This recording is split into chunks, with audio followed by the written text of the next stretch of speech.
Magandang araw sa inyong lahat mga kamatsas. Habang pahinga sila sa USHS Championship, ito namang si Wesley So ay napalaban kay Super Grandmaster Vincent Keimer ng Germany dito sa Speed Chess Championship.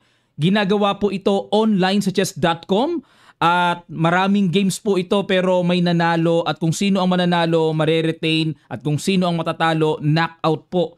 At ito po ay napapalibutan ng camera sa mga nag-iisip po pag online may daya. Ang dami pong cameras nito. Ang nakikita lang natin kapag sa live match nila, yung front camera nila kaya nakikita natin ang muka, di ba? Pero sa mga arbiter side po, may mga arbiters yan papunta sa yung camera, papunta sa nakatalikod, yung players. Merong camera na nakatutok dun sa ginagamit na gadget, laptop, computer. Yan, kaya yan po ay secured na talagang laro talaga, bakbakan talaga. Parang face-to-face din po no para maiwasan po yung mga pandaraya dito sa online.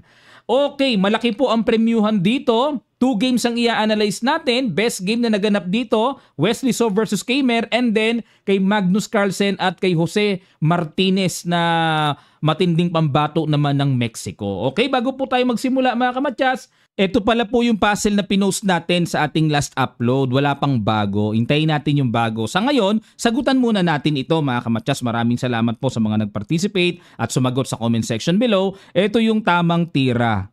Brilliant. Bishop takes knight, knight d5 check, sacrifice, at ito po exactly ang nangyari sa laro ni Tal against Grandmaster Georgi Tringov.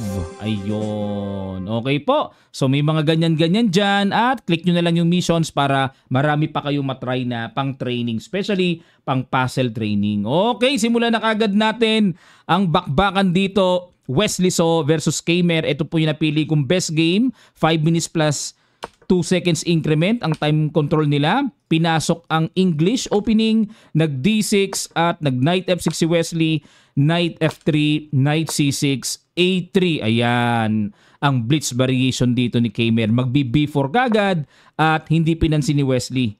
Kung ako po mga kamatsas, ito yung gusto ko para pigilan ko yung B4 kasi nakakailang. Yung paparating na B4 parang tipong ang lakas-lakas. Pero dito nag G6 lang. Knight C3, Bishop G7, E4. Ayaw naman ituloy ni Keimer yung B4, ano? Etong E4 po ay kahit papaano makakapagpa-block ng bishop diagonal. O dahil yung pawn hindi makakatulak mamaya, binalak ng E4. At para makontrol ding lubos, ang D5 square. D6 lang para bigyan naman ng development ang bishop. Nag B4 na. Yan po ang iniintay ko. Pero dito po sa posisyon na ito, novelty ang B4. Bago. Ang mga nakatala na nagawa na sa posisyon na to, may tumira na ng H3 at may tumira na ng G3. Okay? So dito tayo ngayon sa bagong B4. Nag-castling si Wesley, Bishop E2 at nag-Knight H5. Ayan. Ang buhay naman po ng ganitong pawn structure para mabuhay ang bishop, kinakailangan yung F-pawn maitira sa F5. Yan naman ang temahan niyan. Laging nilalagay ang pawn sa F5 hanggat maaari kapag nakaganyang pawn structure na nakabara yung diagonal. Ang pag-asang mabuhay ito sa pamamagitan ng F5 break. Para pong idea talaga ng King's Indian application. Nag-Knight D5 si Keimer. Okay, ano kayang purpose para hindi maka-Knight F4 basta-basta kasi nakaabang yung Knight. Knight E7 para mapaalis kagad ng maaga yung Knight na yan and then madali pong mapitik yung Knight na yan kasi pag C6 mag-react talaga kagad yan. Castling, kinapture na ni Wesley, hindi na pala ginamitan ng C6, kain, tapos Knight F4 pasok, kinapture pa rin ni Keimer. Okay, yun nga lang, nabuksan ng diagonal and bishop pair na ang nakay Wesley. Nag-rook C1 para atakihin ang pawn C7 at nag-bishop D7 para mag-A5 mamaya, babasag ano. H3 lang muna, pasingaw, at nag-A5, ayan na po. So ito na nga po yung way ni Wesley para makapag-create siya ng pressure na maihahatid sa queenside. Din-E4 lang ni Keimer para mamatay, mablock yung diagonal, kinapture-capture na para magkaroon ng bukas na A-file na magagamit mamaya. Nag-rook E8 muna para atakihin ang pawn E4 at nag-bishop D3. Grabe po si Wesley, no, mahinto ko lang muna. Habang ongoing yung USA Chess Championship na long game, leading siya ngayon. Tapos nandito naman, meron namang pasada ng online ng speed chess. Napaka-busy, ano? Araw-araw chess.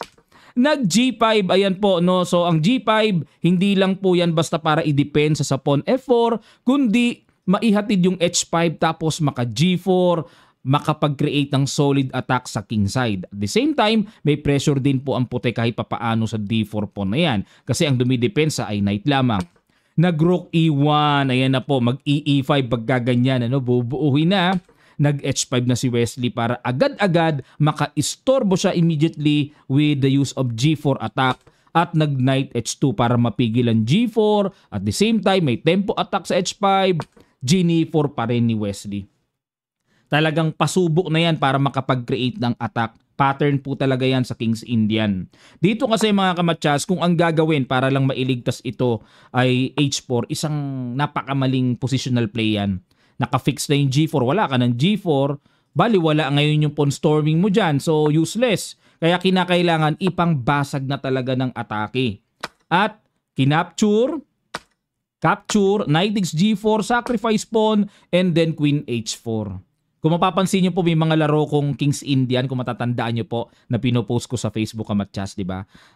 May mga ganito kong atake ng gapang. Comment down below po sa mga nakapanood ng King's Indian play ko na may mga pasabog akong atake sa king side kung natatandaan nyo po.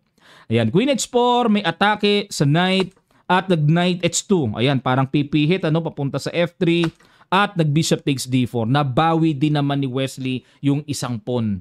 May atake pa, tubo pa.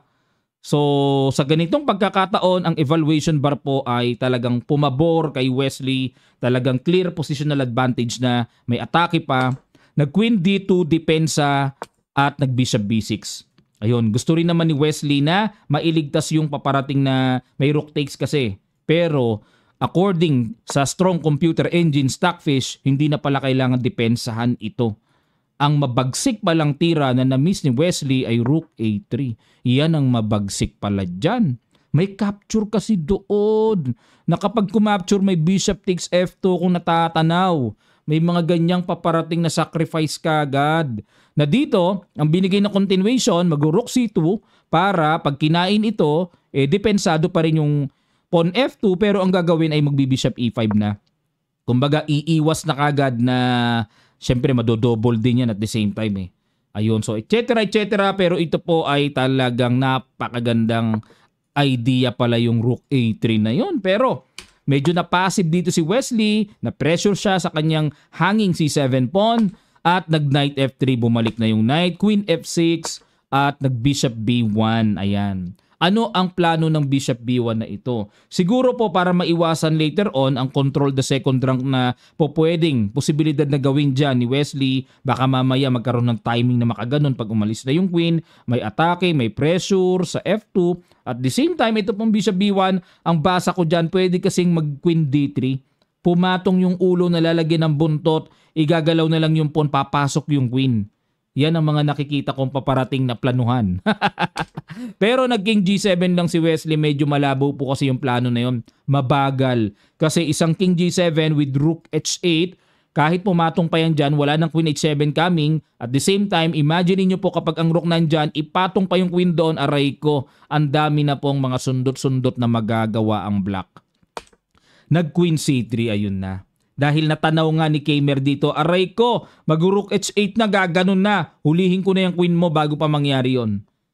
Kinapture ni Wesley, capture, and then nag-rook A4, tineret ang B4, rook B3, tiyaga mo ng depensa, and then king F6 para pigilan talaga yung E5 na po pwedeng magawa ng puti. Kasi kapag naka E5 po ang puti dito, gugulo yan eh. Sasabog ang sentro eh. So kailangan panatilihing safe ang E5 square. Nag-rook C1. Okay, dito naman bumaling na ng atensyon si Kamer. Nag-rook A1 pin. Rook C3 patong, mukhang talagang itutuloy na ang bigay ng capture dyan, sacrifice. Pero hindi pinansin ni Wesley. Kasi kumbaga sa malayo pa sa bituka, ika nga kahit na pagkakainin yan, wala pa kasi nga hanging pa nga yung bishop sa B1 eh. Nag-knight E1, lilipat po sa D3. And then nag-bishop B5, inabangan naman ni Wesley. Sige, lumundag ka dyan. Kakainin ko yan. Ayun na naman ang boses ni Wesley. Na-miss ko boses ni Wesley, ano? O, yan. So, pero kung computer po ang ating pagbabasihan, accuracy level, rook 1 A3 daw po ang accurate move. Halimbawa kung mag knight d3, takes, and then rook a1 ulit, baba doon, depensa, and then king g5 para depensahan ito. So, wala talagang dalawang espada yan mga kabatyas. Tatama at tatamaan talaga dito ang puti pagka ganyan. Delikading yan. Passive pa yung bishop and then yung rook. Yung pawn pa sa b4 weak. So, marami pong komplikasyon na yan. So, dito, pero bishop b5 yung ginawa ni Wesley, nag-rook f3, yun lang po, nag-blunderacious bigla dito si Kaymer sa kagustuhan niyang i-pressure ang pawn sa f4. Time check, lamang pa nga po ng time si Kaymer nang na-blunder. Ayan o, parang unang tingin, nasa ng blunder? Ano ang blunder? Bakit blunder? Unang tingin. Tiniret lang naman yung pawn f4, yun lang. O dito po mga kamatyas, nakita ba ni Wesley? Nag-king e5 lang siya. Sinimplihan niya lang ng depensa. May na-miss siya na napakagandang tirang application pala yun. And wines, winning pala agad kung nakita niya yon. Almost sugswang pala. No? Sige nga po, paki-spatan niyo yung na-miss ni Wesley, mga kamatyas. Pwede niyo pong i-post para matagal lang inyong pag-a-analyze like a puzzle. Pero kung hindi naman, tutuloy kagad natin. Start.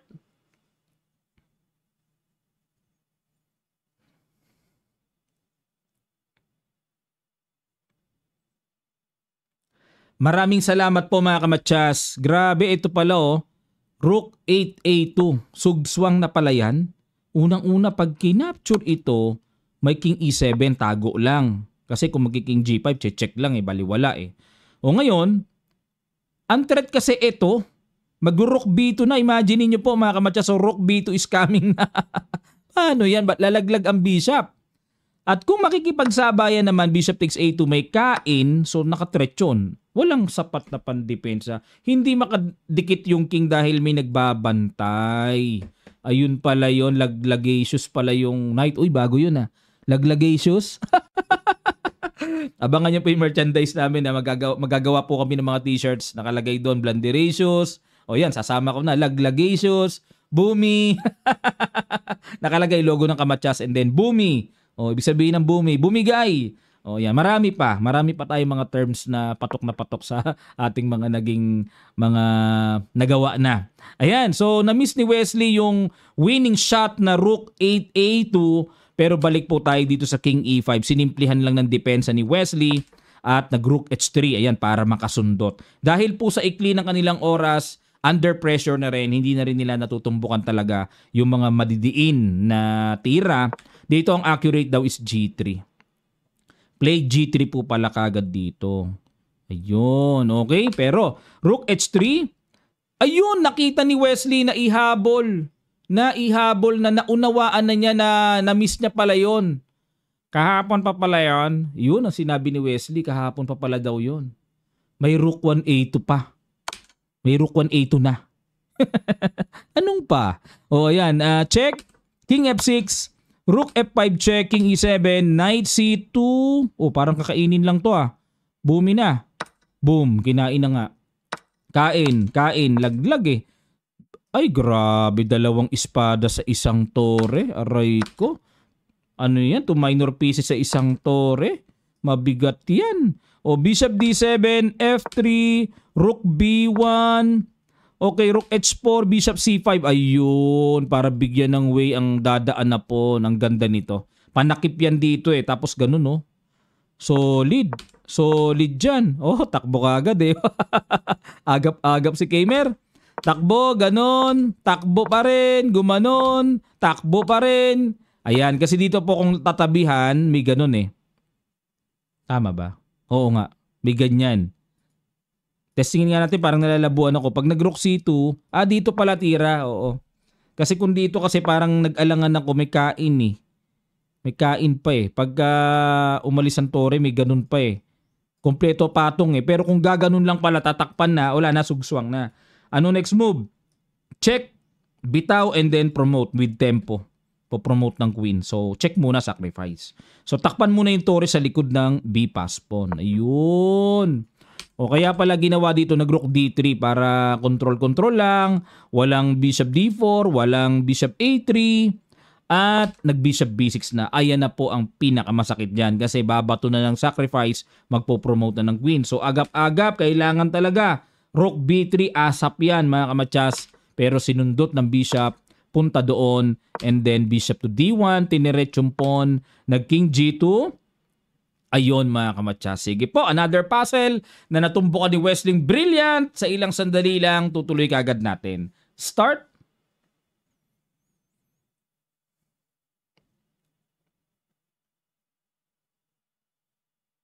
Maraming salamat po mga kamatsas. Boom! Bishop takes f3, sacrifice.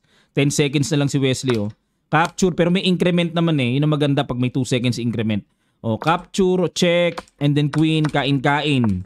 O, palag pa rin si Kamer, laban pa rin, laban, wala na. Pag ganito, awarding na yan eh. O, nilalaban pa rin. Dapat nire-resign na. Kung sa bagay, habol po ay, online kasi itong habol eh, malay nyo, madisconnect si Wesley, bumigay ang internet, yun lang. Pag ang internet ang bumi, tapos ka. Ayan, so C5, diretso na, inenpasan capture. Yan ang mabigat sa online eh. Nagpakain pa pala. Woohoo! Ayan, at nanalo po si Wesley. Ang match po nila ito. Ang score nila ay 14-11. Ang tanong, sino makakaharap ni Wesley sa next winning bracket? O, bago natin alamin yan, analyze muna natin ang napili kong best game between Magnus Carlsen and Jose Martinez. Si Magnus dito naglalaro eh. Wala sa iba pero nandito pala. Pag-aralan natin. Ito po yung napili ko kasi git-gitan ng laban nila dito. Kung sino manalo, siya ang nanalo sa match. Ito pong si Jose Martinez, nakailang pisak na rin ang inabot ni Magnus dito ha. Hindi biro yung Jose Martinez na yan. Tinatawag yung online specialist. Pagdating sa online, napakalakas. Parang sila sabik din yan, no? Magaling sa online, kung matatandaan nyo po. Nag C4 si Magnus.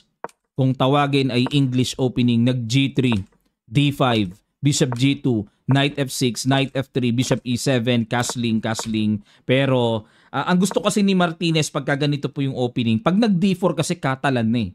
Yan ang sigurong kabisado ni Martinez. Komportable siya pero ayaw pasukin ni Magnus, so nag B3 lang. Nag B3 lang.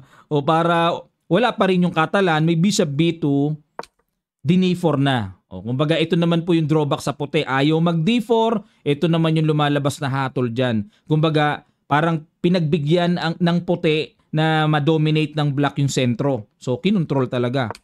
E3, ayan agad naman para mabasag. Si E5, Knight E5. Yan ang matinding preparasyon dyan. Yan ang malupites na tira. May ganun pala. Kasi ang Knight E5 po kasi, ito po kasi next dyan magda Knight C6 na eh. Imagine po gaganon. Knight C6, tapos next mag-E5 na. Na dito talagang kitang-kita, parang baliktad. Bakit ang nangiipit black kagad? Dapat ang nangiipit puti kasi first move nga ang puti palagi di ba? O kaya dito ginawa ni Magnus interesting line, Knight E5. Walang Knight C6 pero ang tanong, hindi ba mapapaalis kagad ng mabilis ang knight na yan? Parang masyadong maaga ang pagpasok. Nag Queen C7, ayan na nga tiniret. In F4 ay talagang mekus variation talaga tong si Magnus. Okay, nairita na si Martinez, gustong paalisin. Knight takes D7 na si Magnus, ayaw na niyang patagalin, nakakairita siguro. Novelty, wala na po sa libro mga kamatsas. Dahil ang old line, ang dami ng tinira dito, may kumapture ng E takes D4, Knight D3, may Knight F3, may Knight A3. Ngayon pa lang pala, naganap yung capture na yan. Takes, sabay hindi naman pinatulan yung D4, E4 advance lang. In E5 dito ni Martinez. Ang idea po pag kinapture yan, susundan ng knight para yung knight ang ipangka-capture at para kontrolado sentro. Pero hindi pinansin ni Magnus. Kumbaga iniintay niya si Martinez na ikaw ang kumapture sa F4 ko. Parang ganun ano. Nag-Knight C6 yun nga lang mga kamatsas. Pagka ganyan, may chance na dito ang puti to control the F5. Ang gagawin po niya hanggat maaari, magpo-pawn storming yan sa king side. Ganyan ang pattern yan.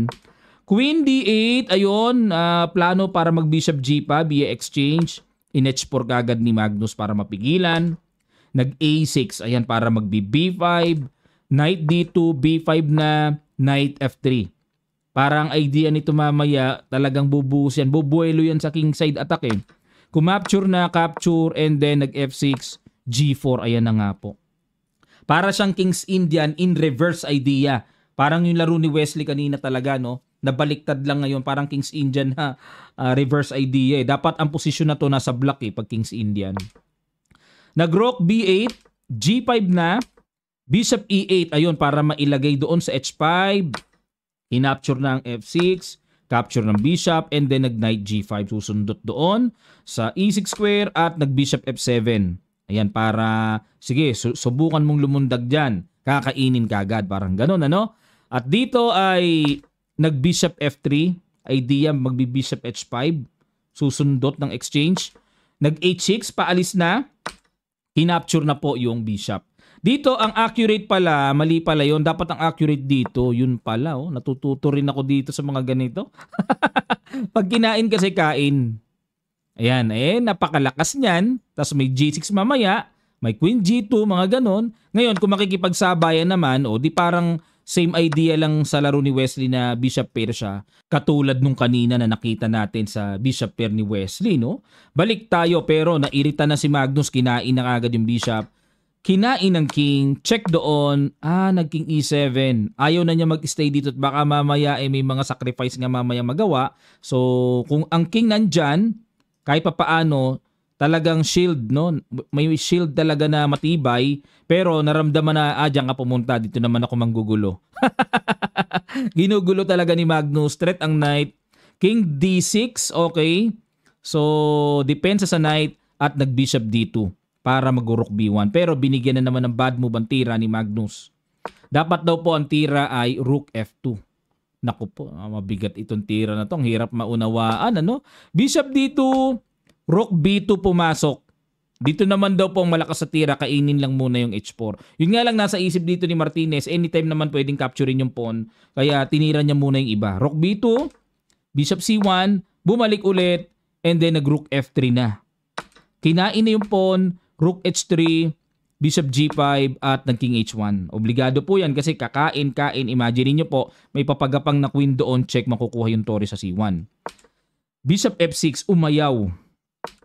Rook H2, Queen A5, hamon queen to queen, tinanggap na ni Magnus, and eto na po, yung sinasabi nilang the endgame god na si Magnus. Pagdating daw sa endgame, super mamaw.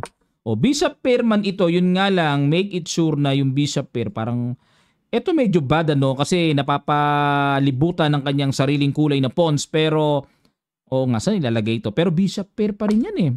Bishop D1, ayan, naghahanap ng tamang pwestuhan. Knight B4, threat ang pawn sa D3.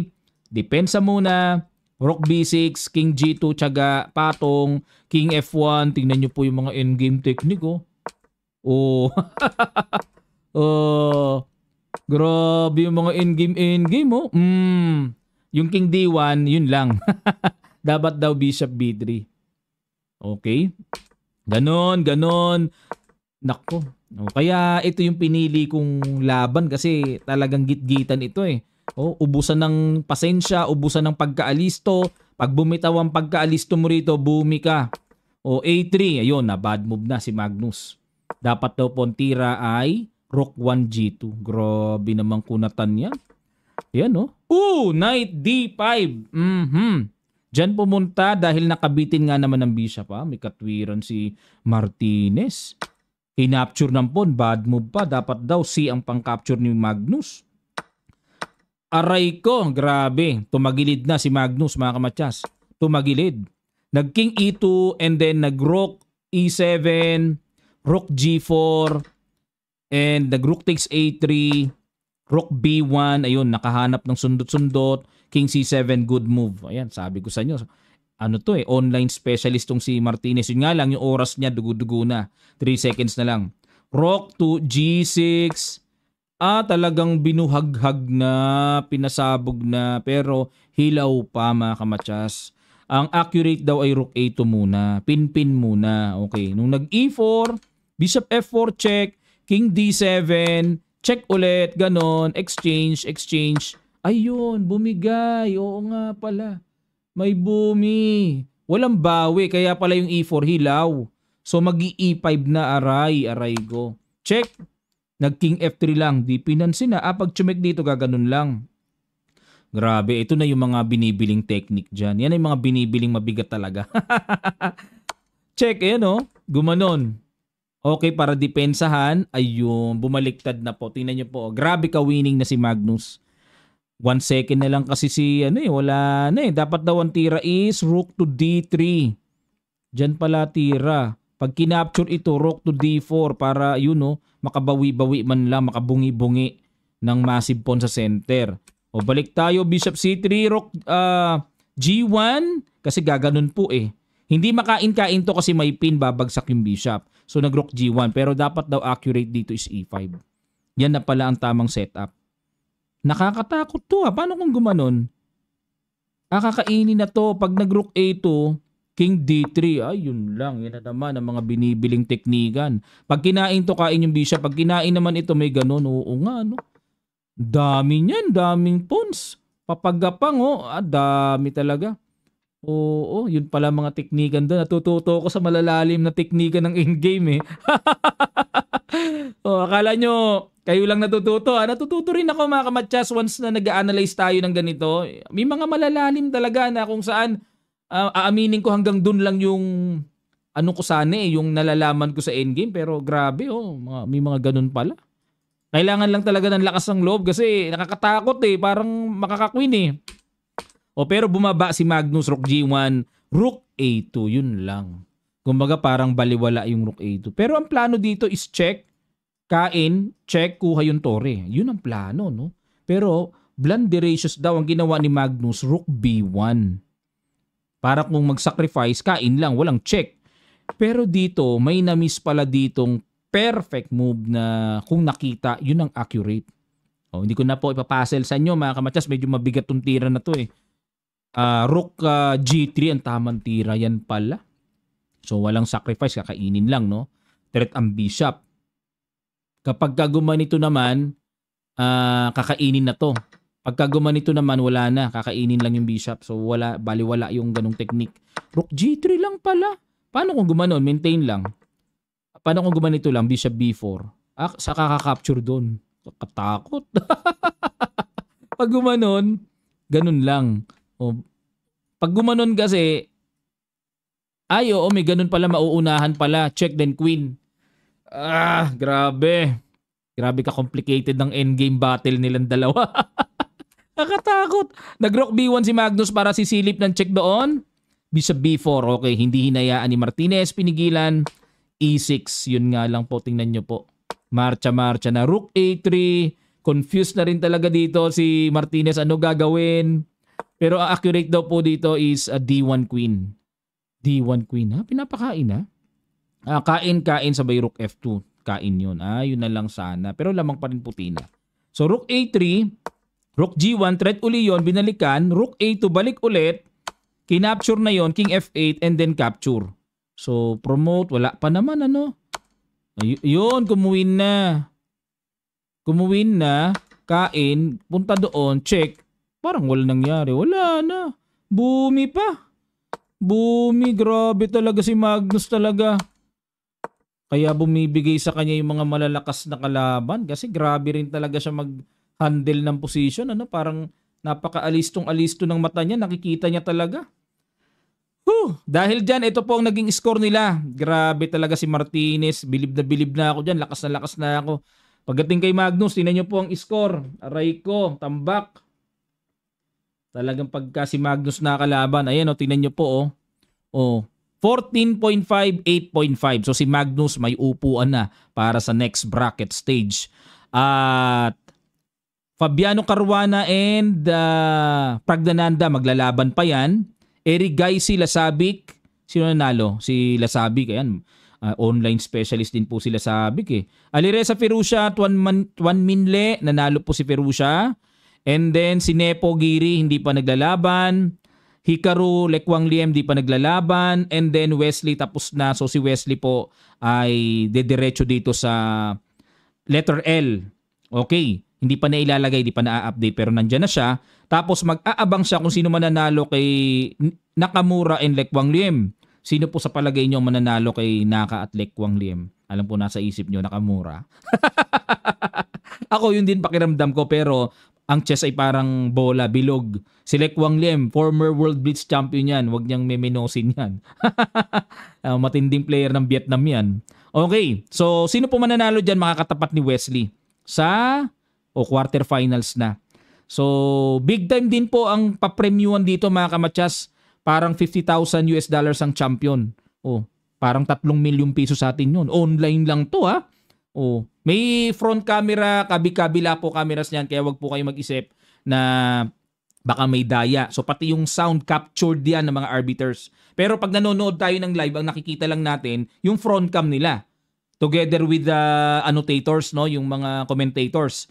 Pero palibot po yan. Ikaw ba naman magpa-tournament ng malakihang pera kailangan secured yung camera na talagang kita yung nasa likod na player. Parang sa yung pick-up na ginagawa nating tournament sa Pilipinas, may mga cameras yon, kaya hanggat maaari para mas safe at talagang secured.